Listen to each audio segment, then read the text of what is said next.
ఈరోజు చాలామంది మరి వాళ్ళు ఏమన్నా నాకు తెలియదు కానీ ప్రభువైన యేసుక్రీస్తు వారి సువార్తను ఆపడానికి ప్రయత్నం చేస్తున్నారు. ప్రభువైన యేసుక్రీస్తు వారు అనే ఆ రాయి ఎవడి మీద పడుతుందో వాడిని నలిచివేస్తుంది.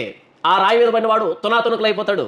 యేసు ప్రభు సువార్తకి అడ్డు తగిలితే నాశనమే, దుంప నాశనమే, ఏముండదు. ప్రభువైన యేసుక్రీస్తు వారి ఖాళీ సమాధి ఆయన పునరుద్ధానానికి సాక్షి, సజీవ సాక్షి.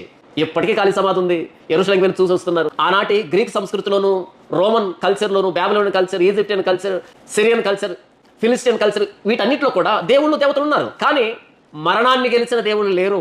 మానవుల చేత సృజించబడినటువంటి దేవుళ్ళు కలిగినటువంటి సంప్రదాయాలు అవన్నీ. అలాంటి మృతమైనటువంటి కల్చర్స్ మధ్య అపోస్తలులు పునరుద్ధారుడైన ప్రభువైన యేసుక్రీస్తుని ప్రకటిస్తూ సర్వ ప్రపంచానికి సువార్తను మోసుకుని వెళ్ళారు. ఈ అతిశయం, ఈ భాగ్యం ఇంకెవరికి ఉండదు. ఒక క్రైస్తవుడు మాత్రమే రొమ్ము విరుచుకొని సువార్త చేయగలడు. కారణం మన ప్రభువైన యేసుక్రీస్తు సజీవుడు కాబట్టి. మిగిలిన వారికి లేదు భాగ్యం, మనకుంది.